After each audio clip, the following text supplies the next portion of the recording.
Hi, everyone, and thank you for joining the Poets and Quants online MBA event.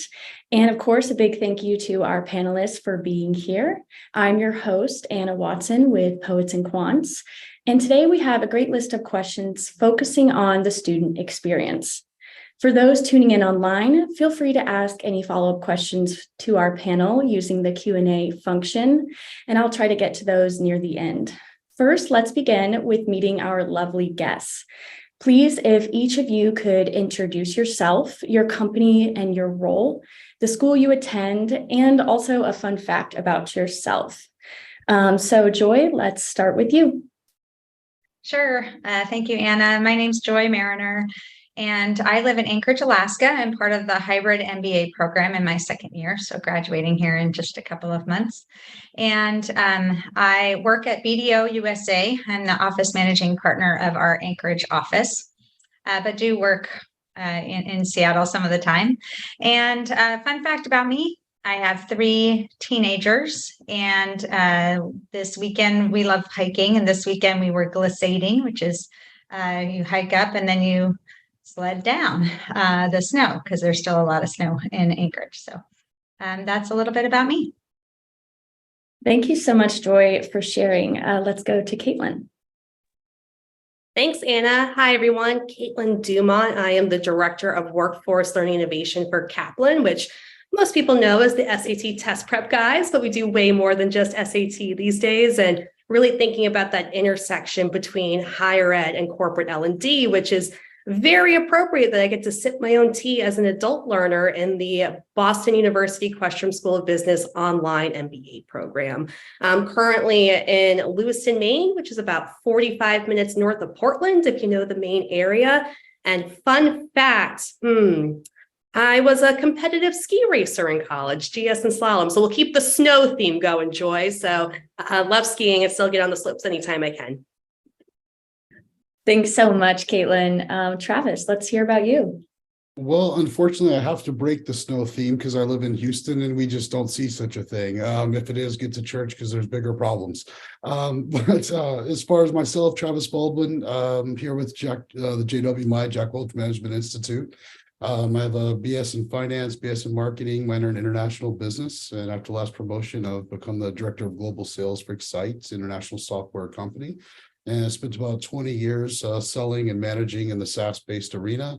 And at this point, I guess a fun fact about me, I originally went to art school, believe it or not, and transitioned over to business because being a broke artist was not that appealing. But the funny thing is, that is my ultimate goal, is to have enough money I can afford to be a broke artist on the beach again. So we're working towards that. I love that goal. Thank you for sharing. Now let's dive in by first discussing the decision-making that went into this process of school selection. Joy, what led to you to pursue an online MBA? Did you ever consider a full-time in-person program? And what were the key factors that led you to choose your specific program?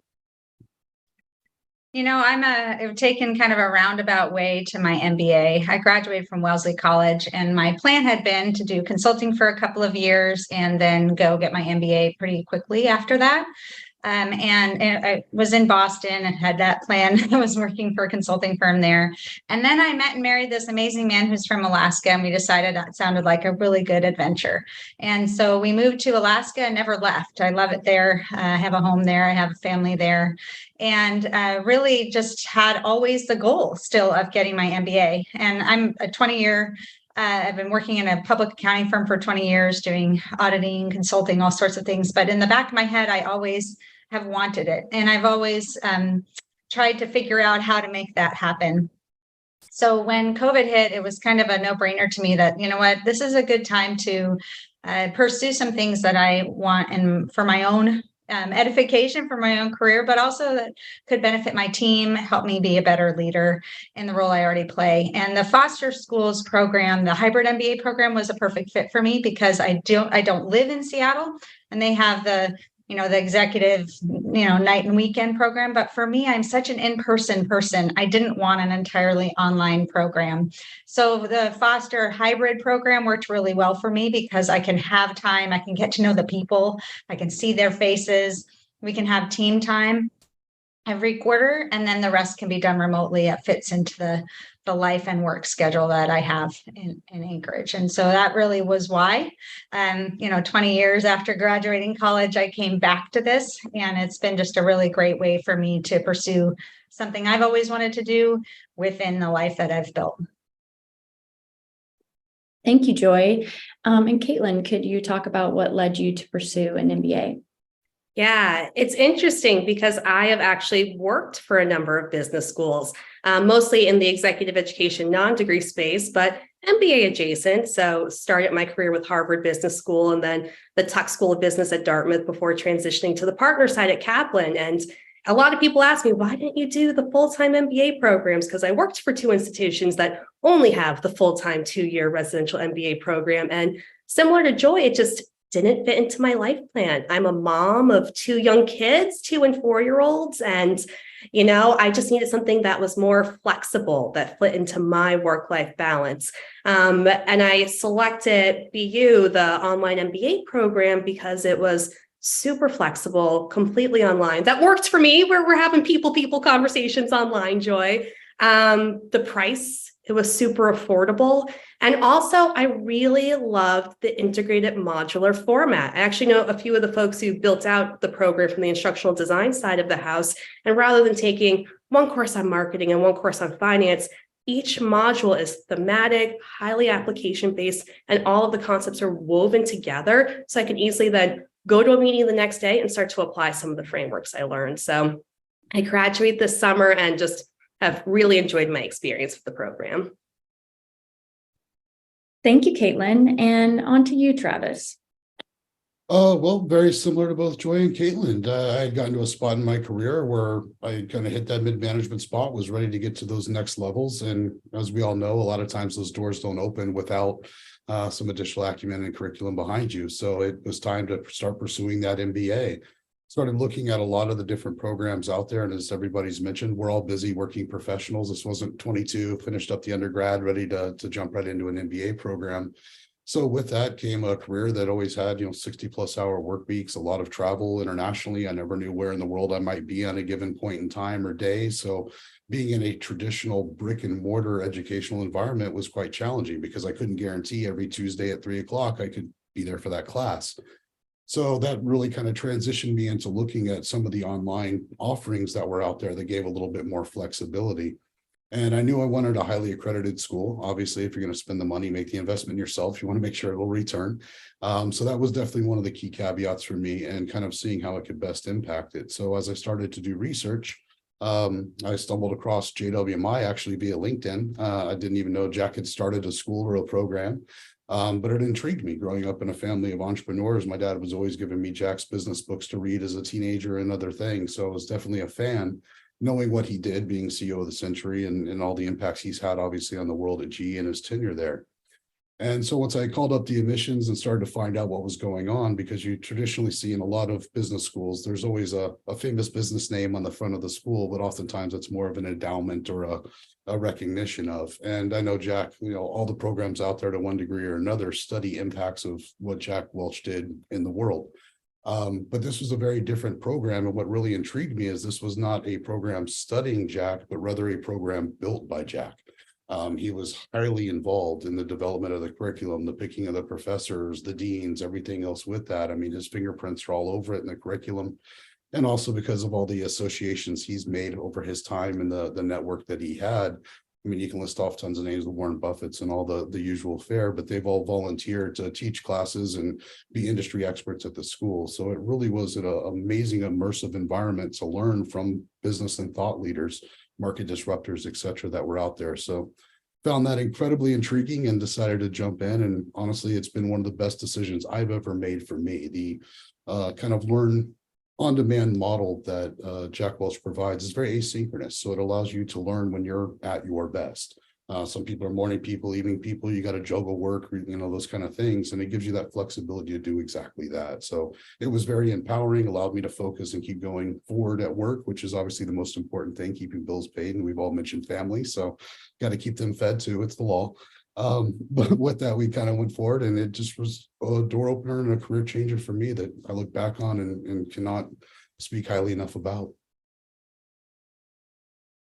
Wow, that's incredibly interesting. Thank you so much, Travis, for sharing. Let's move a little bit into what the learning experience is like, getting deeper into kind of what your classes are like. How many do you take at one time? How do you interact with professors and other MBA students? And Travis, let's go back to you. Okay, put me back on the block. There we go.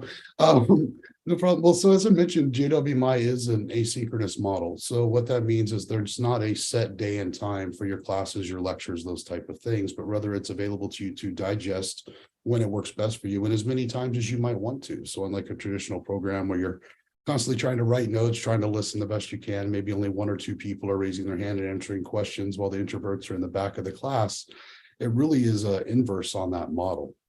So not only are you able to get into the classwork and your curriculums, your readings, the videos, the lectures, all these things as much as you want and when you want, but there is a internal discussion question area that you work in every week. And that's where you actually engage with your professors and your classmates. And it becomes an incredibly immersive discussion. And that's primarily because it gets everybody involved. Everyone has a voice. Even the most introverted individual is still going to share their thoughts. When you're typing it out, you don't have to get out in front of the class or talk. So those people that are not so prone for that still get a chance to express themselves. And what you learn, Jack always had a saying that you learn the most from those that are least like you. And that's one thing I love about JWMI is our number one in diversity, not just for gender and geolocation, but industry and where people are at in their careers and everything else. And that comes alive in the classroom because you have that curriculum that you dive into being taught by our, top-rated professors and the engagement you get from them, but you're also learning from your classmates all the time as you're sharing ideas. And the whole approach to the program is a learn today, apply tomorrow model.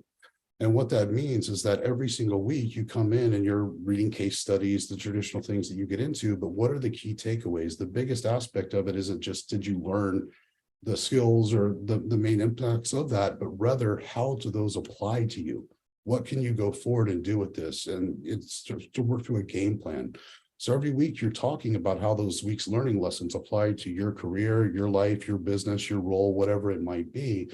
And you talk through it. And you're being taught by professors that don't just have the terminal end degrees and the doctorates to be able to teach at this level, but also individuals that have already risen to C-suite and entrepreneurs at large Fortune 500 companies, et cetera, that are guiding these conversations. Many of them are still working.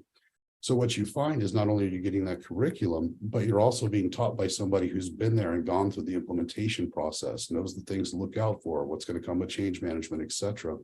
So you start working on a strategy and a game plan that allows you to immediately turn back around and apply that to your working environment. And that is incredibly impactful.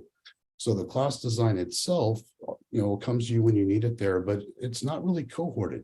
So every single quarter, it's set on a quarterly block. So every quarter there's a class. You can take one or two, depending on your bandwidth and what you can get into. You can expect probably about 10 hours per class, depending on kind of what you go through with that and how much you want to take on.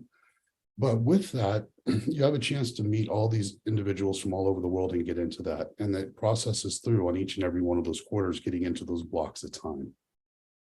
So with that, you're kind of going through a not cohorted, very small, intimate classes, and it's kept that way on purpose for that engagement. So you'll never have, 18, 20 people tops, if not less, in the classroom. So you get to know your classmates really well. You get to know your professors really well.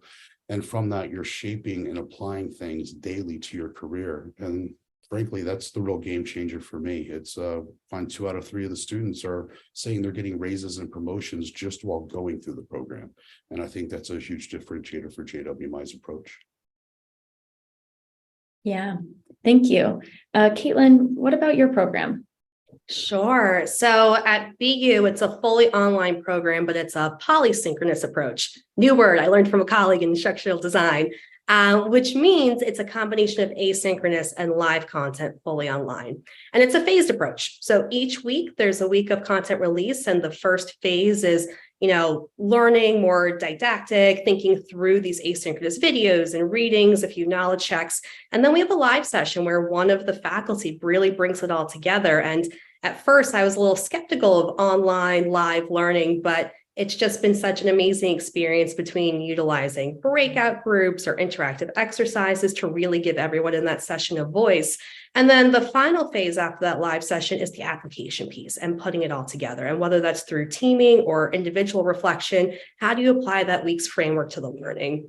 And it's funny, my boss at Kaplan, Brandon Bastide, our Chief Partnership Officer, has written in Forbes about the 4+1 work week. And I've pushed him on this. Does it really make sense to have 4 days of work and 1 day of learning? Because what I have found, and I have the privilege of working fully remotely, is that it's not do my work from 9 to 5 and then do MBA in the evenings, but really it's been very integrated where maybe there's a random Tuesday where if I'm not doing a Poets and Quants webinar at 1 p.m., I'm doing some of my academic homework and watching some videos and doing a few readings. And then I go into a meeting and immediately can apply what I was already learning. And then inevitably something comes in at the end of the day that blows up my inbox and I'm online doing real work at 8 p.m. that night after my kiddos go to bed.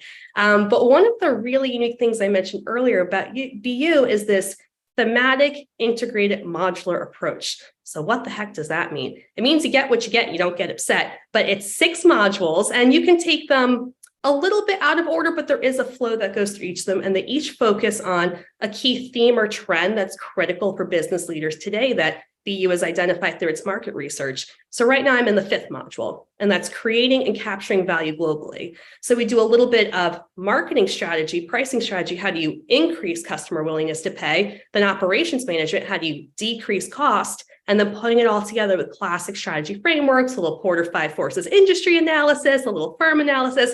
And then the key piece, how do you execute your strategy once you come up with it? And then we're tying the entire thing together with a team-based capstone where we are the leadership team. We are bringing a new product to market in a new region.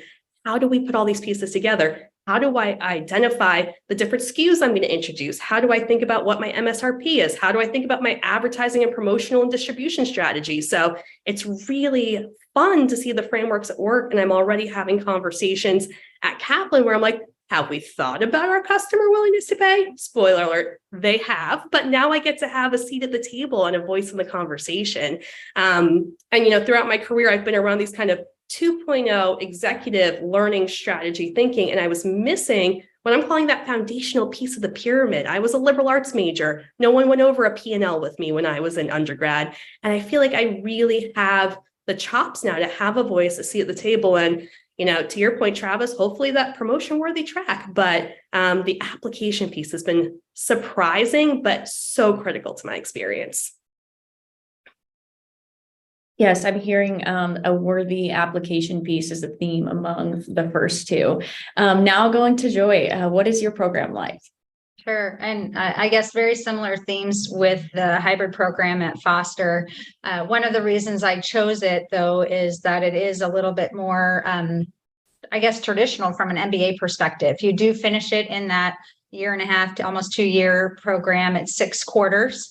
And one thing that your first year, you're in very foundational classes. And I really appreciated that. I mean, I am an accountant by trade, but it's really about business application of accounting, corporate finance, global strategy, organizational behavior, teams, and leadership. That first year is really focused on the fundamentals. And then the second year, you have largely electives and with a few fundamental classes and a capstone. So similar to you, Caitlin, we have a capstone at the end of the program. I'm in that right now, and it's fantastic. It's just so fun to be able to incorporate all the things I've learned throughout my MBA program into that capstone. The way it just logistically works with the hybrid program is the start of the quarter. It's a 10-week quarter. The first 4 days are spent in person, live classes with your teams, and you're put into a team of 5 or 6 individuals that really are your team through the entire MBA program. With the exception of some of your electives, you might have different teams for certain projects, or some electives not your whole team takes. And so it's really been very cool to have a core team that we've been able to kind of create our little almost mini corporation. And we put together some team rules and strategies and how do we treat one another and how do we interact with one another. And that's been really important for just the accomplishment of our MBA program and feeling supported and being part of kind of a cohort. So we have our cohort, which is our year. So we're the C5 class, and you kind of work with the whole cohort as a just a huge, big family almost. By the end of it, you know everybody. And, you know, from a networking perspective, those are my great friends now I've developed within that cohort. And then, you know, the first year you get to know the cohort before you, and they actually have a mentorship program. And that's one big thing I'd say that I appreciate about Foster is the mentoring program that we have in place, where the class before you serves as mentors for you. And then we serve as mentors for the next class. And that's been something that I've been really enjoying being part of the peer mentor program, because it allows us to invest in the next class. And then logistically, every week is set up. We have 10 weeks of the quarter. Every week is set up with a lot of different learning opportunities. So you can watch the videos yourself. You can read the case studies. You can submit individual work. We have discussion boards where there's a lot of just online, whenever you want to get to it, discussion that happens. We have one Foster Live a week, typically, and it rotates between the classes. So you don't have one live class per class. It's one live class for the program each week, and it rotates between the different classes. And then typically our assignments are due on Sundays, not all the time, but typically, and that's helpful. We have a bunch of weekend warriors, so it adds a lot of predictability to some of our lives, but allows a lot of flexibility. And then where you can't attend something like a review session, or usually on Thursdays, if you can't attend a review session or you can't attend a Foster Live program, it's all recorded. So to your point, Travis, it gives you a lot of flexibility if you've got a board meeting that came up, or you have a retreat for your work, or, you know, your kid has a choir concert you don't want to miss. You know, I think there's a lot of flexibility in some of these programs, and Foster in particular, for different learning styles, different priorities, different timing, and different timelines. We do have some people that are taking longer to do their MBA, and that's okay. You know, it allows them to have flexibility and to address whatever's happening in their own life.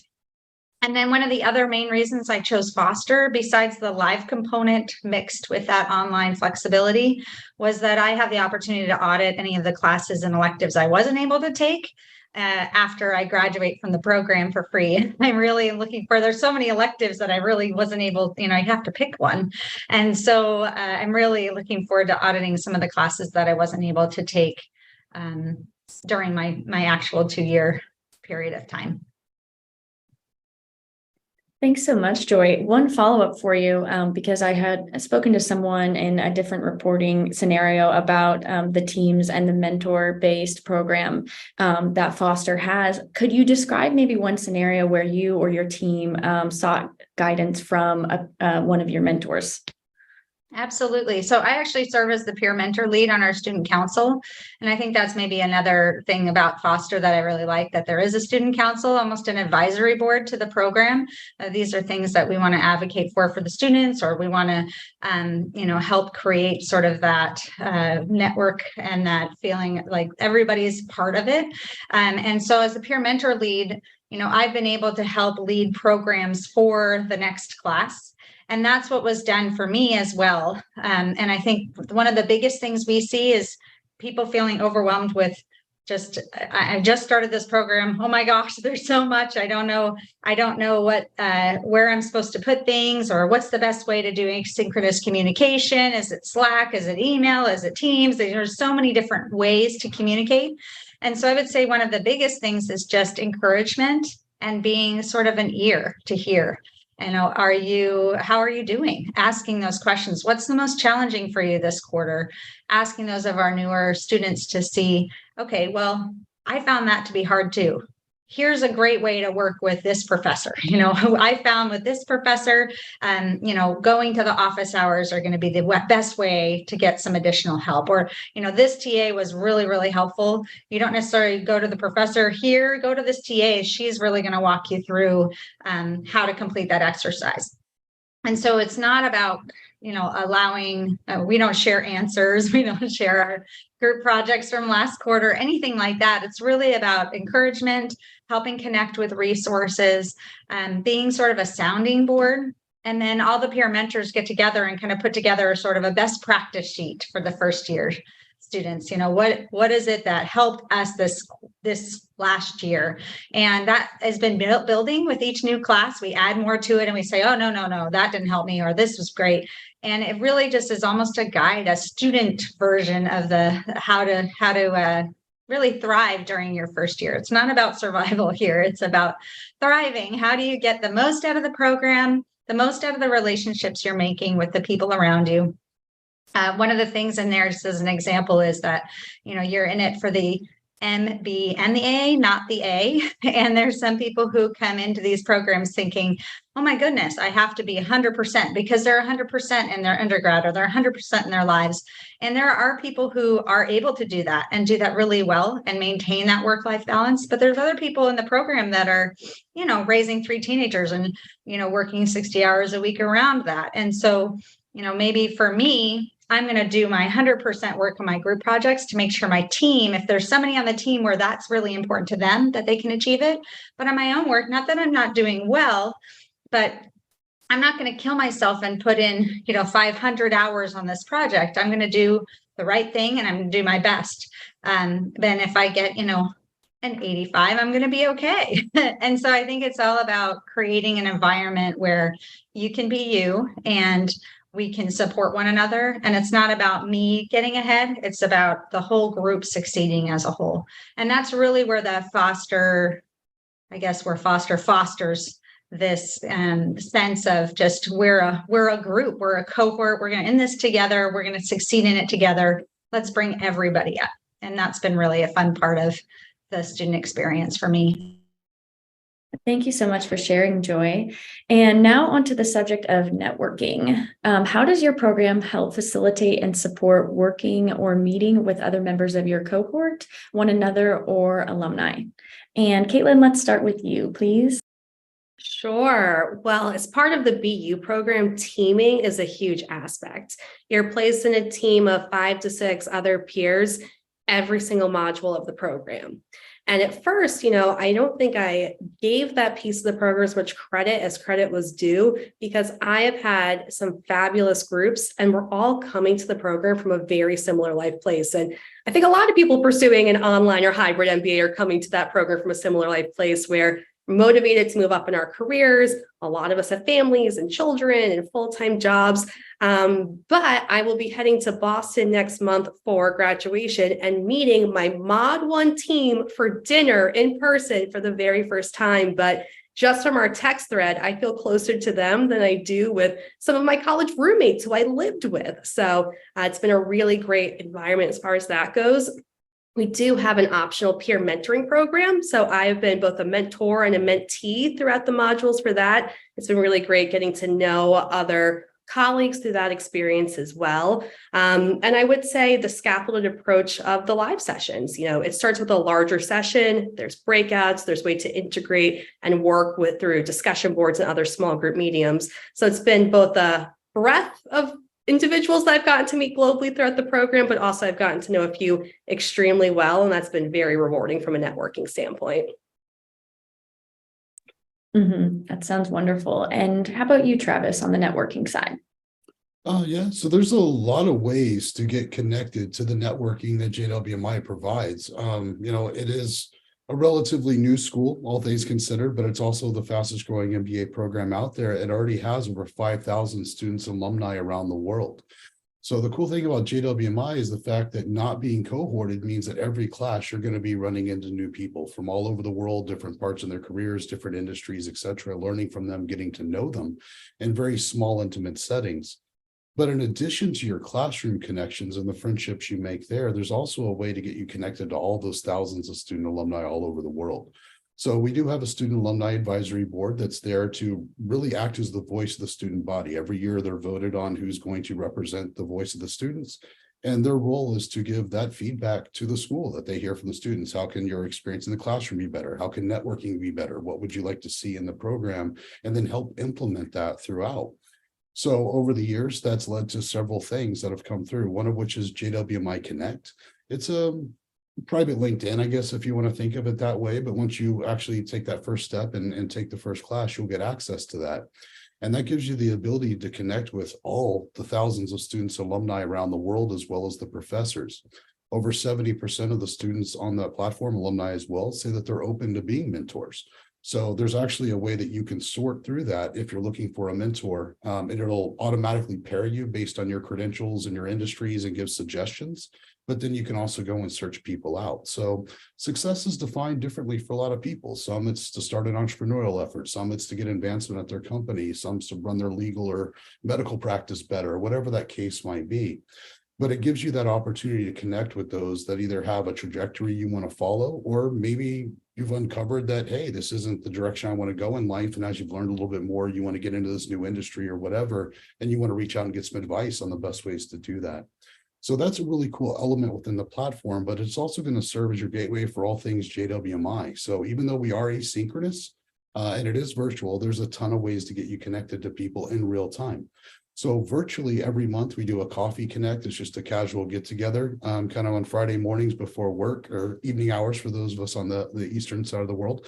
But it's just a chance to come together, say hello, chat. Some of the professors come out. It's just a casual way to get to know people that you wouldn't run into in the classroom.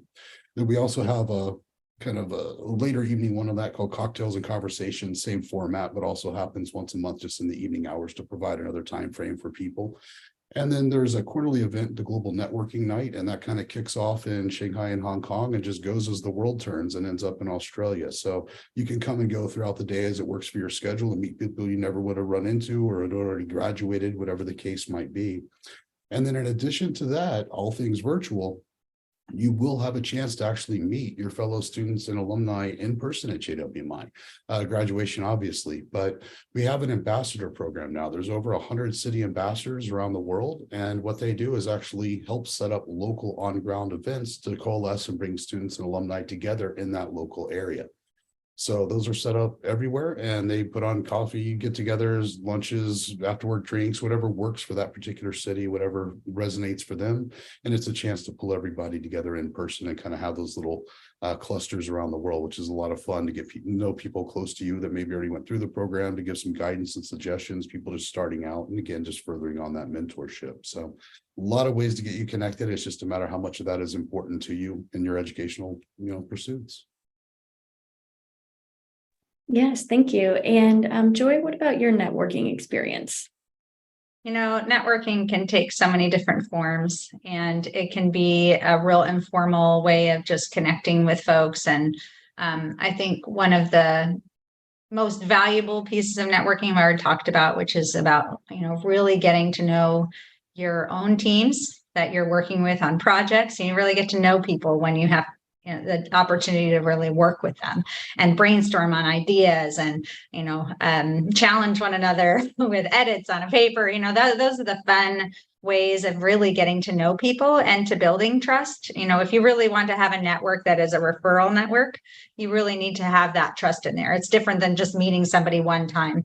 And so I think it's important for me that our school has the opportunities for real deep dive, trust, relationship building, networking. And that's what happens with your team first at Foster, your cohort next at Foster, the cohort above you and below you next.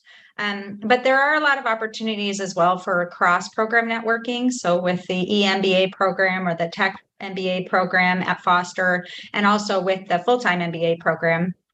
And so being part of kind of Foster as a whole gives us opportunities to be part of kind of one of the, biggest business school programs in the country. And that's been really valuable for many people in our cohort. For me, I love the team. I love the cohort. I love the really intentional trust building networking. But there's been a lot of people who've really benefited from a career perspective from some of the broader networking opportunities that have come out of their interactions with other programs or with a Foster network just more generally. And career management services are available for, and I'm assuming at the other schools too, for you even after graduation. So we have a lot of interaction with some of our, alumni, or if you're, interested in attending some of the career management events, and they're putting on all the time. You can join an online forum with, different companies or with graduates or alumni, and really kind of get good. I'm always been impressed with some of the knowledge and wisdom that some of these executives have shared in those programs. A lot of the students that start at Foster end up switching careers or switching jobs within their same companies during their tenure in their MBA program. And career management does a great job of making those connections, helping them with resume building, helping them build their network as they're looking to do that. So it's been fun to see the new jobs that a lot of our cohort have been able to achieve. One thing that I will just say that's been I've really appreciated it, and it's been fun to be part of, is we bring in alumni from our hybrid program to talk to the students at the beginning of the year. And that's just been really neat to see kind of where they've ended up, where, what they took from the program. And the hybrid program is not that old. I think C6 is the class 6 started this year. So I'm C5, C6 started this year, C7's coming on board in the fall. And so, we get to hear from the C4s and C3s, the people who've, been around the block, but it's not, for me, it's not just about the hybrid program. It's about kind of the bigger Foster family and the opportunities there. And I think one of the biggest things for me has been good reminders about what effective networking really is. In our career management services, we have an executive essentials certificate you can earn. It's not really a class, it's a series of activities you can do over your MBA. You actually get a certificate for it. And the executive essentials program has been really good reminders of just, hey, these are good skills to have, how to build good resumes, how to network, what your LinkedIn profile needs to look like. How do you do kind of cross-program networking? How do you put your hand out and say hello and have your elevator speech? How do you describe what you do and who you are in the context of whatever situation you find yourself in? So some of that coaching, I would say that's more executive coaching that comes from the program. It's not a class. It's not a professor. It's not a staff person. It's sort of this mindset of executive coaching that comes alongside the MBA programs at Foster and says, hey, we know these things are important. We're going to help guide you through that process. Thank you so much, Joy. And I'm seeing that we're kind of getting close on time. So I think I'm going to do one more concluding question. And I'm going to combine two that I really want to hear from you guys about. So bear with me here. This topic, I think, is of big interest to our audience, which is the work-life balance. And as some of you have conveyed, you have families and personal matters to take care of while working, while going to school. So can you talk a bit about balancing work, school, and personal life? And then my second question doesn't have to be related to the first. What's your biggest piece of advice to any future online MBA applicant? And Caitlin, let's start with you. Sure. So yes, the work-life balance piece, having 2 young kiddos and a full-time job, which most people are coming to the program with. I have found the flexibility of it the way that I can balance. So that combination of asynchronous activities with live sessions, with team meetings, and really being, especially on the team meeting piece, Joy, you mentioned the trust, open and honest with the team about what's going on in your own life to build that trust and to be flexible with others for when important life events or important work events are coming up so that we can really all share the load. I think it's helpful in terms of thinking about it 1 week at a time. If you look at the pyramid from the bottom up, it can feel overwhelming. It can feel daunting, this multi-year program that you've just committed to. But really, taking it 1 week at a time, finding the golden nuggets that you can immediately begin to apply, that makes the flexibility and the time commitment all the easier and all the more worth it. Then your second question, in terms of piece of advice, just do it. I sound like Nike, but just do it. It's such a rewarding experience.